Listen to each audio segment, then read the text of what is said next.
अंग्रेजन बहू और बेचारी भूली सास। माधवी अपने पति रमेश और अपने बेटे अजय के साथ रहा करती थी। अजय का बचपन से एक ही सपना था कि वो अपनी आगे की पढ़ाई यूएसए में पूरी करे और इसीलिए वो यूएसए पढ़ाई करने के लिए चला जाता है। 3 साल बाद जब वो अपनी पढ़ाई पूरी करके आता है तो अपने बेटे के आने की खुशी में माधवी उसकी पसंद के कई तरह के पकवान बनाती है और जब घर की डोरबेल बजती है तो माधवी अपने पति रमेश को कहती है, लगता है मेरा अजय आ गया है, आप यहीं बैठना, मैं दरवाजा खोलती हूँ। माधवी जल्दी से जाकर दरवाजा खोलती है तो दरवाजे पर अजय के साथ एक लड़की को देखकर वो अजय से पूछती है, ये कौन है बेटा? माँ, ये ग्रेटी है। हम दोनों यूएसए में साथ ही पढ़ते थे और अब ग्रेटी इस घर की बहू है। क्या बहू? अरे बेटा, तूने शादी कर ली और बताया भी नहीं। कम से कम अपनी माँ को बता तो देता कि तू अपने साथ इस घर की बहू लेकर आ रहा है। मैं बहू के आने की कुछ तैयारी तो कर लेती। कोई बात नहीं बहू, यही रुक, मैं अभी तेरे लिए पूजा की थाल लेकर आती हूँ।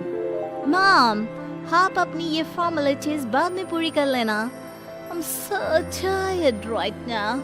आजा डार्लिंग, अपना रूम कहाँ है? कोई बात नहीं बहू, तुम पहले आराम कर लो, तब तक मैं तुम्हारे लिए चाय बना कर लाती हूँ। ग्रेटी अपनी सास की किसी भी बात का कोई जवाब नहीं देती और अपने रूम में जाकर सो जाती है। कुछ देर बाद माधवी अपने बहू बेटे के लिए चाय नाश्ता लेकर उनके कमरे में जाती है, जहाँ ग्रेटी अपनी सास से कहती है, हाँ चाय, आ चाय। क्या हुआ ग्रेटी? अपनी मॉम को बोलो कि अब ये जब भी हमारे कमरे में आए तो नॉक करके आए। आपसे मैं ऐसा ही करूंगी बहू। वो तो आज ही तुम दोनों आए हो तो मुझे लगा थक गए होंगे, इसलिए जल्दी जल्दी मैं ऐसे ही चाय नाश्ता लेकर आ गई। वो क्या है ना, अजय जब भी बाहर से आता है तो आते ही चाय मांगता है, बस इसीलिए मैं ना ये चाय यहाँ रख देती हूँ, पी लेना, अदरक वाली चाय है। ये बोलकर माधवी वहाँ से जाने लगती है। तभी ग्रेटी अपनी सास से कहती है, जाते हुए अपनी साथ अपनी ये चाय भी ले जाओ, क्योंकि अजय अब चाय नहीं पीता। हाँ माँ, जब से मैं यूएस से गया हूँ तब से मैंने चाय पीनी छोड़ दी है। अब एक काम करो, हम दोनों के लिए कॉफी ले आओ, मैं सच में बहुत ज्यादा थक गई हूँ। अरे ठीक है, ला देती हूँ। अच्छा बेटा, तुम्हारे मम्मी पापा इंडियन है या फिर वही अंग्रेजी है? मेरे मम्मी पापा इंडियन हैं, पर मैं शुरू से यूएसए में रही हूँ, इसलिए मैं खुद को अंग्रेजन मानती हूँ। वैसे अब जल्दी से जाकर मेरे लिए कॉफी लेकर आओ और मेरे बारे में इतना ज्यादा इंक्वायरी करने का जरूरत नहीं है। अरे हाँ हाँ, अभी लाती हूँ। वैसे बहू, मैं तुम्हें ना इंडिया के सारे तौर तरीके सिखा दूंगी। अरे क्या हुआ, तुम्हारी परवरिश अगर यूएसए में हुई है, हाँ तो इंडियन ही ना। आपसे ज्ञान नहीं मांगा है, अब कुछ देर के लिए हम दोनों को अकेला छोड़ दो प्लीज, हाथ छोड़ता है। अपनी बहू की बात सुनकर माधवी वहाँ से चली जाती है। माधवी का उतरा हुआ चेहरा देखकर रमेश माधवी से कहता है, हमने इस नालायक को बाहर पढ़ने के लिए भेजा था और इसने क्या किया, बाहर से अंग्रेजन बहू उठाकर ले आया। माधवी, तुम बहुत भोली हो, पर मैं नहीं। ये लड़की हमारा घर तोड़ देगी, हमसे हमारे अजय को दूर कर देगी। देखा, आते ही कैसे रोब झाड़ रही है, जैसे तुम इस घर की नौकरानी हो। तुम उसको बोलो कि तुम इस घर की मालकिन हो और उसकी सास हो, वो वही करे जो तुम कहोगी। अरे आप बेकार में ही गुस्सा हो रहे हैं।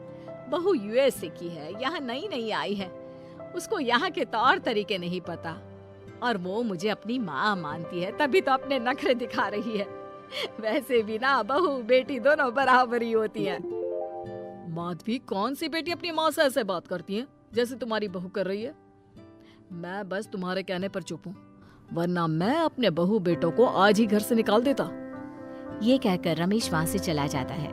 ऐसे ही कुछ दिन बीत जाते हैं और ग्रेटी अपनी बेचारी भोली भाली सास पर अत्याचार करती रहती है।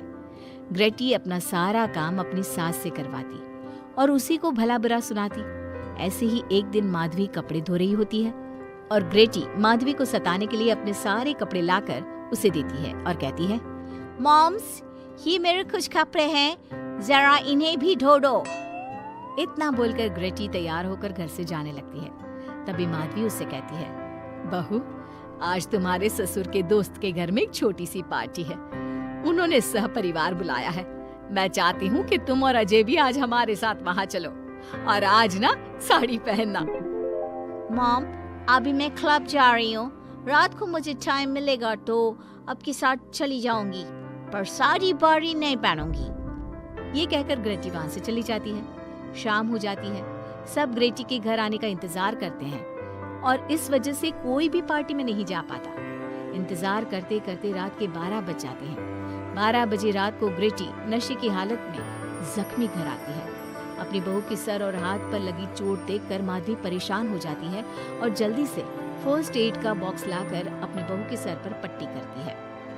एक माँ की तरह प्यार करते हुए वो अपनी बहू से कहती है, बहू, तुझे चोट कैसे लग गई बेटा? मैं घर आ रही थी, एक बाइक वाले से मेरी चक्कर हो गई। कोई बात नहीं बेटा, कल सुबह होते ही तुझे अपने फैमिली डॉक्टर के पास ले जाऊंगी। अच्छा, अब तू ना आराम कर, मैं तेरे लिए अभी हल्दी वाला दूध लेकर आती हूँ। माधवी, मैंने तुम्हें पहले ही समझाया था, ये अंग्रेजन हमारे घर के लिए ठीक नहीं है, पर तुमने मेरी एक नहीं मानी। अब देख लो, आज इस अंग्रेजन बहू की वजह से सारे मोहल्ले में हमारी नाक कट गई है। आज सब हम पर हंसते हैं और ये सब कुछ तुम्हारी वजह से हुआ है, तुम्हारी छूट की वजह से हुआ है। ये कहकर रमेश अपने रूम में चला जाता है, पर माधवी अपनी बहू की पट्टी करके उसे उसके कमरे में जाकर सुला देती है।